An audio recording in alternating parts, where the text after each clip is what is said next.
మహాలక్ష్మి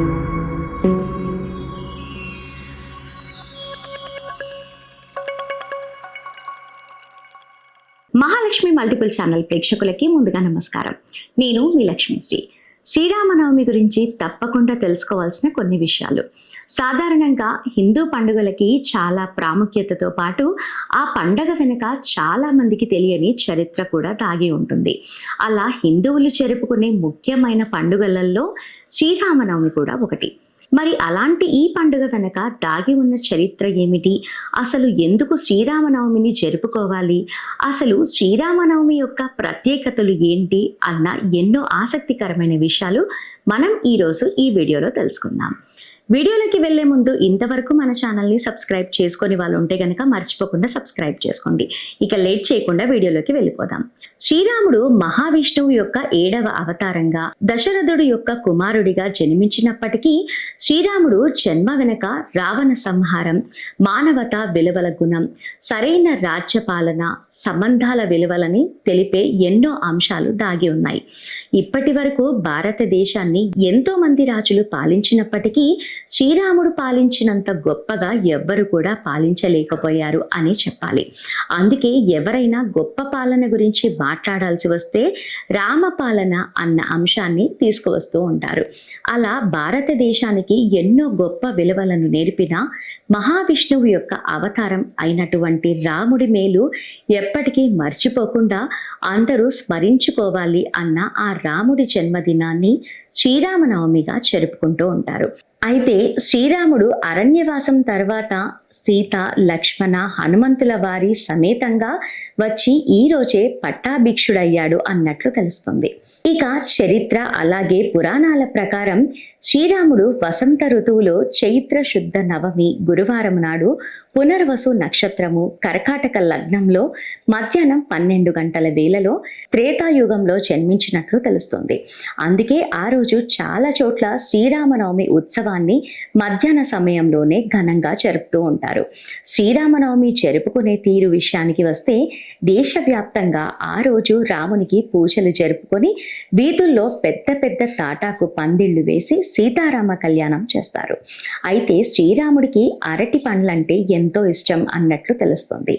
అందుకే ఆ రోజు రాముడిని కొలిచేటప్పుడు అరటి పండ్లను తప్పనిసరిగా రాముడి దగ్గర సమర్పిస్తూ ఉంటారు. ఇళ్లల్లో కూడా ఆ రోజు రాముణ్ణి పూజించి వడపప్పు, పానకం నైవేద్యంగా చేసి అందరికీ పంచుతూ ఉంటారు. అలాగే ఉత్సవాల్లో భాగంగా అన్నదానం నిర్వహిస్తూ ఉంటారు. గ్రామాల్లో పేద ధనిక భేదాలు లేకుండా రాములోరి ప్రసాదంగా వడపప్పు, పానకం స్వీకరిస్తారు. ఇక శ్రీరామనవమి రోజున సీతారాముల కళ్యాణం చేయిస్తే సకల శుభాలతో పాటు అష్టైశ్వర్యాలు చేకూరుతాయని ప్రజలు నమ్ముతారు. అందుకే శ్రీరామనవమి రోజు అందరూ కలిసి ఘనంగా రాముల వారి కళ్యాణాన్ని జరిపిస్తారు. అయితే మన హిందూ సాంప్రదాయాల్లో పండుగలు తీసుకునే ఆహారం అలాగే ప్రసాదాలకి కూడా ఒక ప్రత్యేకత ఉంటుంది.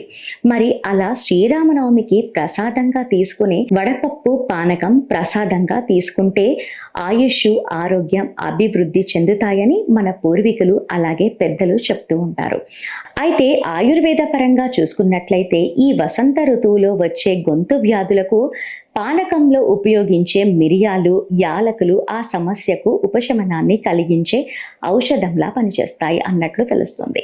అంతేకాకుండా పానకం విష్ణువుకి ఎంతో ఇష్టమైన వంటకం కాబట్టి ఇక పెసరపప్పు శరీరంలోని ఉష్ణాన్ని తగ్గించి జీర్ణశక్తిని పెంపొందిస్తుంది.